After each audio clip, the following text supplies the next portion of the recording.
Praise the lord. ప్రభువైన యేసుక్రీస్తు నామములో ఈ ఉదయకాలమందు మిమ్మల్ని అందరినీ ఈ విధంగా కలుసుకోవటం నేను ప్రభువుని మహింపరుస్తూ మీకు ప్రత్యేకమైన వందనాలు తెలియజేస్తున్నాను. ఉదయకాలమందు దేవుని సన్నిధిలో మనం ఈ విధంగా కలుసుకోవటం చాలా సంతోషమైనటువంటి విషయము. ఉదయకాలముందు లేవగానే ఎవరో మాటలు వినే బదులు దేవుని మాటలు, పరిశుద్ధ గ్రంథములో మాటలు చదువుట, వినుట, ప్రార్థన చేయుట నిజంగా దినమెల్లా కూడా మన కుటుంబానికి, మన ఆత్మీయ జీవితానికి చాలా నెమ్మదినిస్తున్నాయి అని మేము అనేకుల ద్వారా వినినప్పుడు, వారు చెప్పినప్పుడు ప్రభువుని మహింపరుస్తూ ఉన్నాము.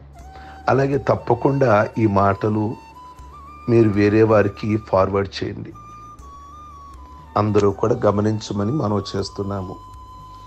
ఈ ఉదయకాలం ముందు మత్తయి సువార్త 7వ అధ్యాయము 7వ వచనము మీకు బాగా పరిచయమైన వాక్యము.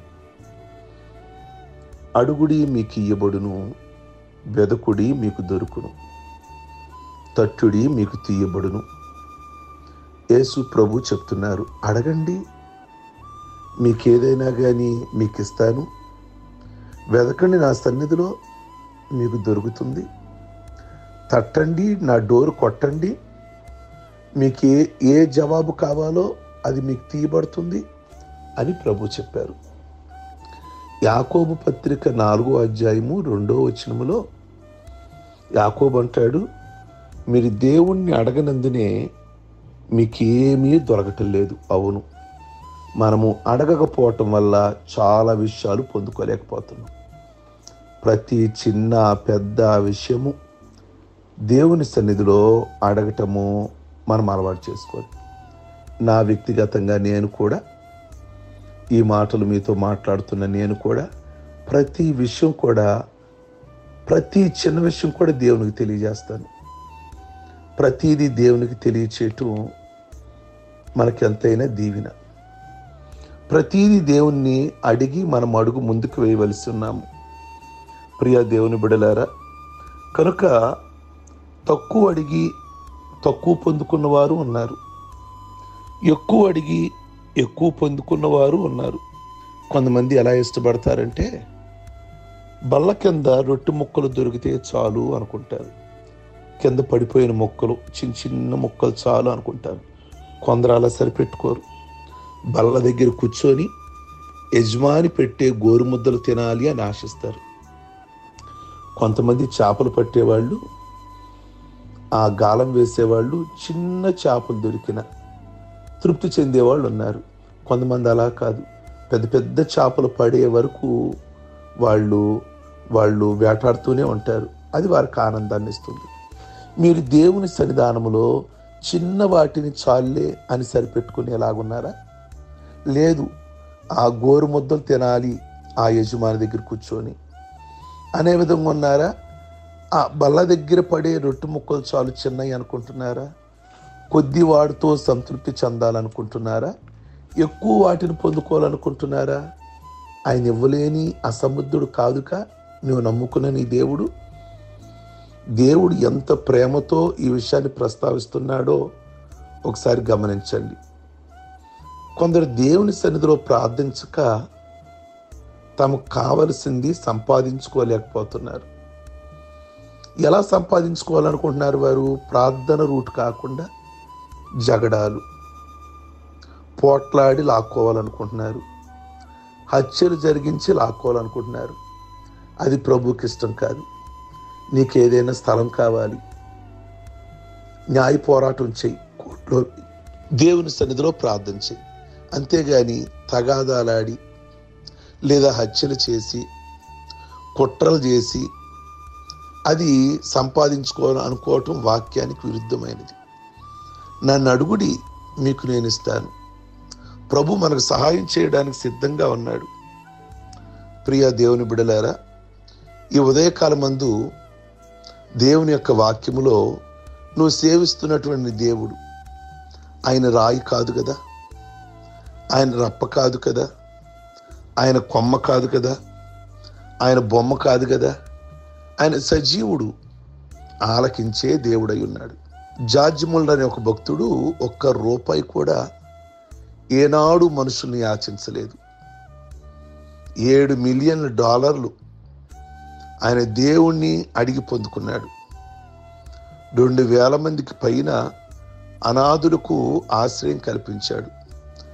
అనుదిన అవసరాల కోసం దేవుని మీద ఆధారపడేవాడు. కనుక ప్రభువే చెప్పాడు, అడగండి మీకు ఇవ్వబడుతుందని. కనుక వేరే రూట్లో మీరు వెళ్ళి ఏదో సొంతం చేసుకోవాలి, తగాదాలాడి, గొడవలాడి, దెబ్బలాడి, అది కరెక్ట్ విధానం కాదు. ఈ ఉదయకాలం ముందు దేవుని మాటలు వినుచున్న దేవుని బిడ్డలారా, దేవుని సన్నిధిలో అడగండి. అది చిన్న విషయమా, అది పెద్ద విషయమా? దేవుని సన్నిధిలో అడగండి. ఆయన వాగ్దానం చేశాడుగా. మీ ప్రార్థన ఆలకించని దేవుడు కాదుగా. అన్యురాలైన హాగరు ప్రార్థన విని జవాబు దొరకని ప్రదేశంలో కూడా ఒక నీళ్ల ఓటని అక్కడ జవాబుగా చూపించిన దేవుడు మరి మీ ప్రార్థన అంగీకరించడంటారా? మీరు అడిగింది ఇవ్వడంటారా? ఆయన మీరు తాత్కాలికంగా చిన్న మేలులు చాలే అని సంతృప్తి చెందేస్తున్నారు. అక్కడి వరకు చాలని లేదు. నీ దేవుడు గొప్ప దేవుడు, సమస్తమునివ్వగలిగిన వాడు ఆయన. యాకోబు అన్నాడు, అడగనందువల్ల మీరు ఏమీ పొందుకోలేకపోతున్నారు. ప్రార్థన చెయ్యం. మనం దేవుణ్ణి ఏది అడగం. మన స్వచ్ఛత్వం మీద మనం వెళ్ళిపోతుంటాం. మన ఆలోచన మనం నమ్ముకొని, మన బలం నమ్ముకొని మనం వెళ్ళిపోతాం. అందుకే మన జీవితంలో ఏది పొందుకోలేకపోతాం. నీకు ఎన్నున్నప్పటికీ కూడా డబ్బు వల్ల కాని పనులు, జ్ఞానం వల్ల కాని పనులు ప్రార్థన ద్వారానే అవుతాయి అని గమనించి ప్రతిదీ దేవుని సన్నిధిలో ప్రార్థించమని ప్రభువు సెలవిస్తున్నారు గనక ఆ మాట ప్రకారంగా మనమందరము కూడా విధేయులుగా జీవిద్దాం. ప్రార్థించుకుందాం. సర్వశక్తి కలిగిన ప్రభువా, మీ పరిశుద్ధ నామమును బట్టి మీకు వందనాలు.